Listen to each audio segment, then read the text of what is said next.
Today I'm going to show you how to do a simple query and create a dashboard for your WorkflowMax job. I wake up, flex, thumb down that check, no drip this, tell them run it up, no sleep, no. So we're going to be using the WorkflowMax export tool, and you can pull in this data on a schedule, or you can just do this manually. We've got it set up for clients that it will pull in once a week.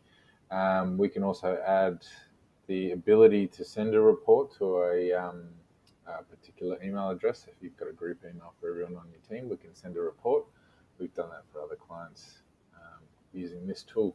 So essentially what we've got here is, I'm going to do this manually, but this can be on a schedule every day, every week, whatever you want. We'll pull in the data. This will pull in everything from our WorkflowMax demo account. There you go, there's all our jobs. And so we've got jobs. We can pull in task data as well, so we can do the same thing with tasks. What I essentially have set up here is this query tab. And up the top here, you've got a simple query, so you just do equal jobs. Jobs is a named range for everything here. So to do a named range, it's quite easy. Just go data, named ranges, and you'll see over on the right here, I've got one for jobs. So that goes jobs A to U, and tasks A to M. And that's just a group of data inside Google Sheets that we just named so that we can reference it quickly and easily. And I've selected columns B, C, H, I, and T. So they are B for job ID, C for job name, H for start date, I for due date, and T for the staff, all the way over here. So they're the columns that I've selected, and they just appear here dynamically. So as soon as something else is created in here,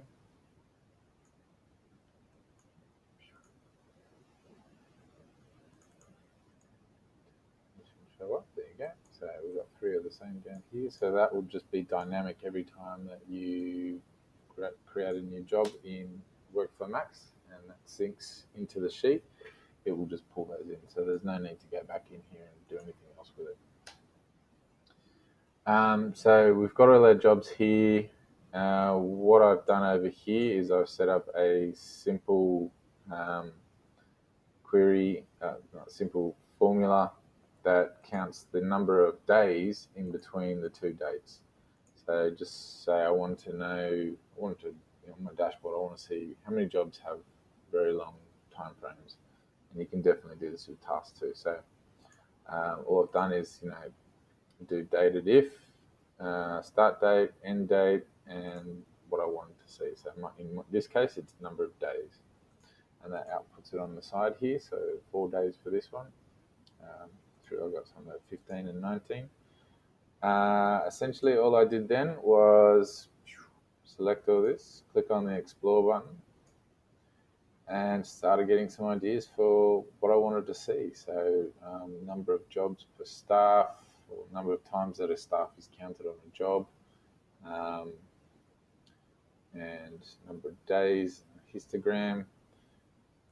And then I just copied those and started building out my dashboard. So here I've got the number of days versus the job name, so we can just rename that. So that's number of days per job. And this one I've got number of jobs per staff, and how many tasks per job. And I can see all these. I can see this one's a bit all over the place. I want to see these sorted from. Let's just go back in here. So I just want to see these descending in my job order. So I just added an extra bit, order by B descending, and now it's sorted all your jobs from the smallest job to the largest job based on the numbers. So then over my dashboard, I can now see this is rearranged. And so I've created my dashboard now, so I've got number of days per job with all my jobs here, so I can quickly see that this new beer ad job is going to be 19 days, followed by 15 days for tax job here. Number of jobs per staff, so I can immediately see um, who's got too much work on. So it looks like calendar one's definitely, mine are all called calendar ones. These are actually staff in my demo account. But staff number one has the majority of jobs, and then there's a whole bunch that are shared by um, multiple staff, and we can tailor this as we need. And number of tasks per job, I can see that job 70 has got 11 tasks per job. Better make sure that they're all being checked off, and just total number of jobs, total number of tasks, and tasks overdue. So I hope that helps everybody, and it's a quick and easy way to have like a dashboard. You can then publish to the web.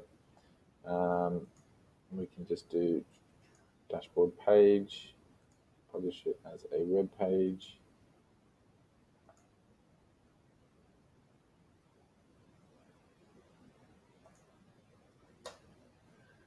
And now this can be seen by everybody on your team, and you can have this sitting up in on a screen in your workshop, in your workplace somewhere, and doesn't require any editing. This will self-update every time it synchronizes with WorkflowMax.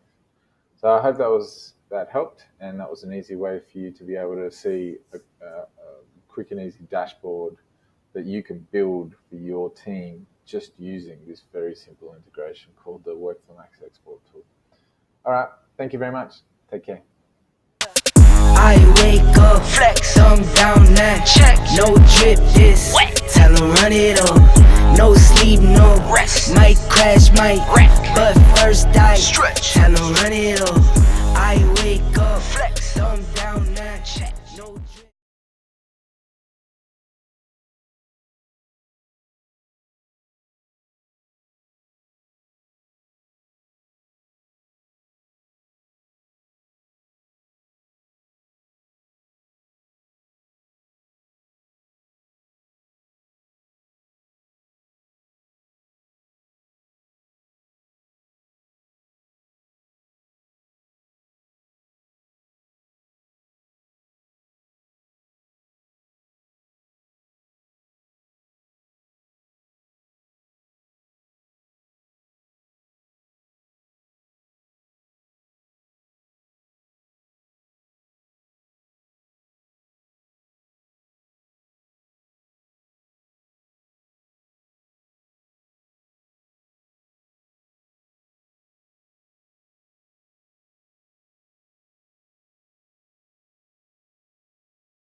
So essentially what we've got here is our export tool for WorkflowMax.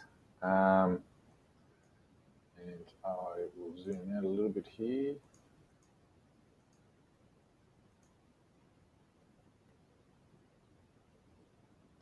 So you can just see that this has pulled in all my WorkflowMax jobs.